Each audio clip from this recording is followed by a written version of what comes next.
तो लेकर आ गए हो एक नया वीडियो जिसमें हम बात करेंगे कक्षा 7 का जो छठा चैप्टर है जिसका नाम है भौतिक एवं रासायनिक परिवर्तन। तो आप वीडियो में बने रहें और अगर आपने अभी तक वीडियो को लाइक नहीं किया है, कमेंट नहीं किया है, तो वीडियो को लाइक और कमेंट करके आगे देखिए। ठीक है, तो वीडियो स्टार्ट करते हैं।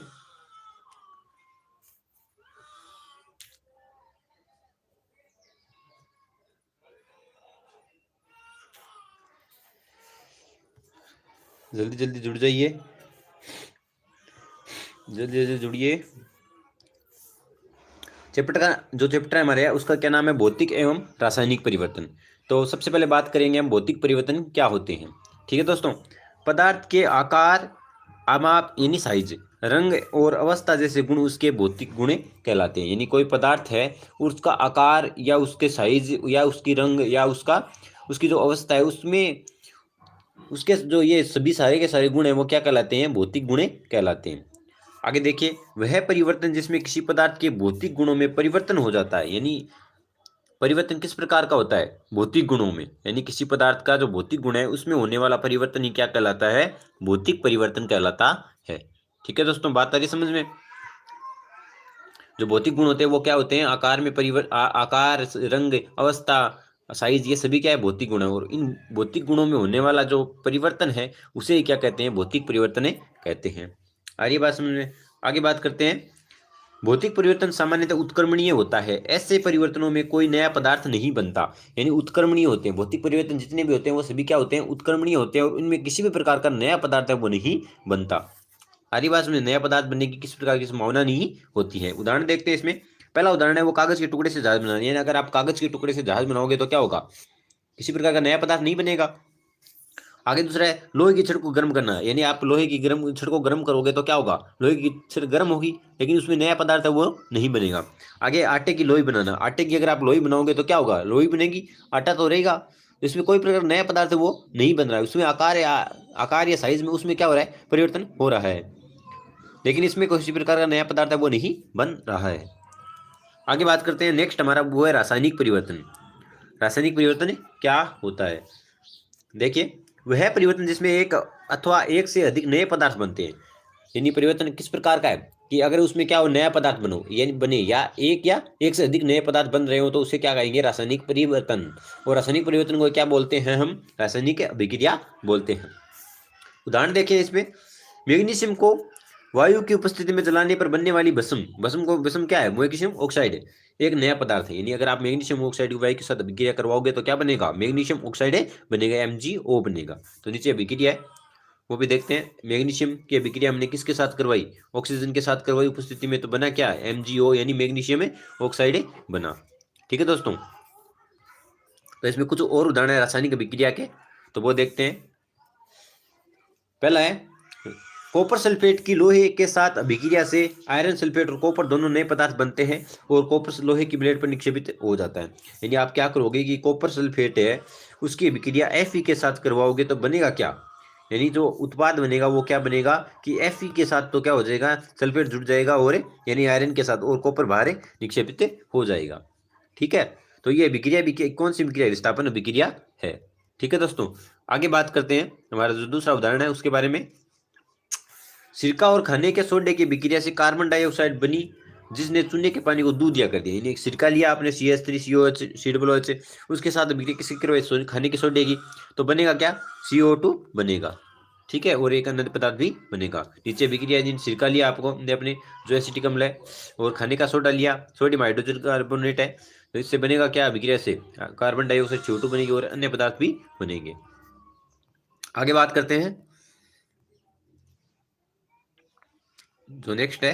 नेक्स्ट उदाहरण, कार्बन डाइऑक्साइड और चूने के पानी के बीच अभिक्रिया निम्न प्रकार से होती है। अगर आप CO2 लोगे और CO2 की अभिक्रिया चूने के पानी यानी CaOH2 के साथ करवाओगे तो बनेगा क्या? कैल्शियम कार्बोनेट बनेगा, यानी CaCO3 बनेगा। साथ में क्या उत्पन्न होगा? जल उत्पन्न होगा।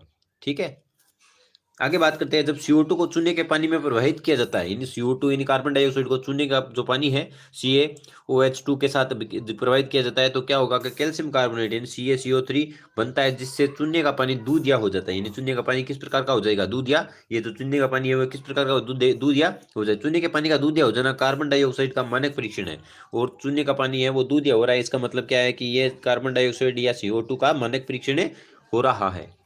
ठीक है, आगे बात करते हैं। रासायनिक परिवर्तन हमारे जीवन में अत्यधिक महत्वपूर्ण है, यानी रासायनिक अभिक्रिया है वो हमारे जीवन में अत्यधिक महत्वपूर्ण है, क्योंकि इसके द्वारा ही नए पदार्थ है वो बनते हैं। जैसे भोजन का पाचन, फलों का पकना, अंगूर का किण्वन, औषधि भी रासायनिक अभिक्रियाओं के कारण बनती है। यानी सभी के सभी है वो किसके उदाहरण है? रासायनिक अभिक्रिया, रासायनिक परिवर्तन के उदाहरण है। उपयोगी नए पदार्थ जैसे प्लास्टिक और अपमार्जक को रासायनिक अभिक्रियाओं द्वारा ही बनाया जाता है। यानी जितने भी उपयोगी नए पदार्थ है, जैसे प्लास्टिक हो, अपमार्जक हो गए, सभी के सभी किस अभिक्रिया द्वारा बनाए जाते हैं? रासायनिक अभिक्रियाओं के द्वारा ही बनाए जाते हैं। ठीक है दोस्तों, आगे बात करते हैं।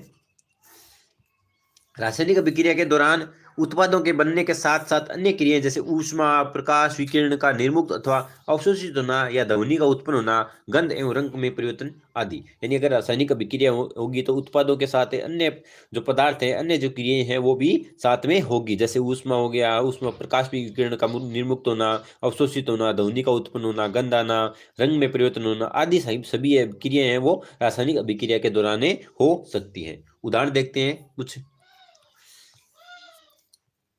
उदाहरण देखते हैं, पटाखों का विस्फोट, बासी भोजन सामग्री से दुर्गंध आना, बैंगन, आलू, सेब आदि को काटने पर कुछ की देर बाद लाल पड़ जाना, अम्ल एवं क्षार को परस्पर मिलाकर उदासीन करना, ओजोन का अपघटन आदि सभी रासायनिक परिवर्तन के उदाहरण हैं। यदि उदाहरण की बात करें तो रासायनिक परिवर्तन के जो उदाहरण है वो निम्न प्रकार है। जैसे पटाखों का विस्फोट होता है तो वो भी एक रासायनिक परिवर्तन है। बासी भोजन है, उसमें दुर्गंध आ रही है, वो भी क्या है? एक रासायनिक परिवर्तन है। बैंगन, आलू का जो सेब है आदि के जो रंग है उसमें परिवर्तन आ रहा है, वे भी क्या है? रासायनिक परिवर्तन है। ठीक है, तो आगे बात करते हैं, सभी के सभी उदाहरण किसके हैं? रासायनिक परिवर्तन के उदाहरण हैं। ठीक है दोस्तों, तो आगे चलते हैं। आगे है हमारा हेडिंग डाल के रखा है हमने, लोहे में जंग लगना, कि आखिरकार लोहे में जंग है वो किस प्रकार से लगती है, किस किस की क्रिया होने पर लोहे में जंग लगती है। लोहे में जंग ऑक्सीजन और जलवाष्प नमी के कारण लगता है। यानी लोहे में अगर जंग लग रही है तो वो ऑक्सीजन और जलवाष्प के कारण ही लगता है। अभी क्रिया किस प्रकार की है? लोहा है, उसके साथ ऑक्सीजन की क्रिया होगी और जल साथ में होगा तो क्या होगा? जंग लगेगा। और जंग का जो रासायनिक सूत्र है वो क्या है? Fe2O3, जिसे आयरन ऑक्साइड बोलते हैं। ठीक है, Fe2O3 जंग का रासायनिक सूत्र है, और इसे क्या बोलते हैं? आयरन ऑक्साइड बोलते हैं। ठीक है, और लोहे को क्या बोलते हैं? आयरन। ठीक है, तो आगे बात करते हैं इस अभिक्रिया के बारे में। जंग लगने के लिए ऑक्सीजन और जलवाष्प दोनों ही उपस्थित अनिवार्य है। यानी अगर जंग लगेगा तभी लगेगा जब क्या होगा? ऑक्सीजन हो और जल है वो दोनों साथ में होंगे, तभी क्या होगा? जंग लगेगा। अतः लोहे के सामानों को जंग लगने से बचाने के लिए हमें सभी वस्तुओं को नियमित रूप से पेंट अथवा ग्रीज की परत चढ़ाते रहना चाहिए। अगर आपको क्या होगा कि लोहे की परत जंग लगने से बचाना है तो किसी भी सामान को, तो क्या करना पड़ेगा आपको?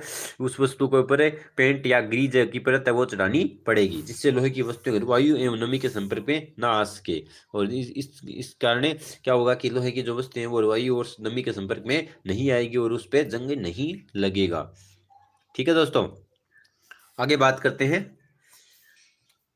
लोहे पर जिंक की परत चढ़ाने के प्रक्रम को यसद लेपन या गैल्वेनाइजेशन कहते हैं। यानी लोहे की जो परत है, लोहे की जो ऊपर की जो परत है उस पर जिंक की परत चढ़ाने पर क्या होगा कि इस प्रक्रम को क्या कहेंगे? हमें यसद लेपन कहेंगे, और इंग्लिश में से क्या बोलते हैं? गैल्वेनाइजेशन कहते हैं। ठीक है, घरों में पानी की आपूर्ति के लिए उपयोग होने वाले पाइपों को यसद लेपित करके जंग से बचाया जाता है। यानी घरों में जो पाइप आप की आपूर्ति करते हैं आप, तो उपयोग वाले पाइपों को यसद लेपन यानी जिंक की परत चढ़ाकर ही जंग से बचाया जाता है। ठीक है दोस्तों, आगे बात करते हैं। हमारा अगली जो हेडिंग है उसके बारे में, वो है स्टेनलेस स्टील। कि स्टेनलेस स्टील है वो किस किस से बनता है। और देखिए, लोहे में कार्बन, क्रोमियम, निकल, मैंगनीज जैसी धातुओं को मिलाकर बनाया जाता है। यानी लोहे में क्या है, लोहे में क्या मिलेगा, एक कार्बन मिलेगा, क्रोमियम मिलेगा, निकल और मैग्नीज जैसी धातु है वो मिलाई जाएगी, उससे क्या बनेगा, स्टेनलेस स्टील बनेगा, जिससे इसमें जंग नहीं लगता। यानी स्टेनलेस स्टील है उसमें कभी जंग नहीं लगता, क्योंकि लोहे में क्या क्या मिलाया जाता है, कार्बन मिलाई जाती है, क्रोमियम मिलाया जाता है, निकल मिलाया जाता है और मैग्नीज जैसी धातुएं मिलाई जाती है। ठीक है, तो स्टेनलेस स्टील में कभी जंग नहीं लगता। आगे बात करते हैं क्रिस्टलीकरण। किसी पदार्थ के विलयन से उसके शुद्ध क्रिस्टल प्राप्त करना क्रिस्टलीकरण कहलाता है। यह एक भौतिक परिवर्तन है। यानी किसी पदार्थ के विलयन, यानी कोई पदार्थ है उसका विलयन लिया गया है, उसके उसके शुद्ध क्रिस्टल प्राप्त करना, यानी विलयन से शुद्ध शुद्ध जो भाग है उनको प्राप्त कर लिया जाता है, तो इसी क्या कहते हैं, क्रिस्टलीकरण कहते हैं, और यह एक भौतिक परिवर्तन है। ठीक है दोस्तों, आगे बात करते हैं। तो अगला जो चैप्टर है उसके बारे में हमें कल बात करेंगे। तो अगर आपने अभी तक वीडियो को लाइक नहीं किया है, वीडियो को पर कमेंट नहीं किया है, तो वीडियो को, चैनल को भी सब्सक्राइब नहीं किया, तो जल्दी से जाइए चैनल को सब्सक्राइब कीजिए, और ऐसे ही नई नई वीडियो देखने के लिए हमारे चैनल को लाइक ज़रूर कीजिए, हमारे वीडियो को लाइक ज़रूर कीजिए, और मिलते हैं कल। धन्यवाद।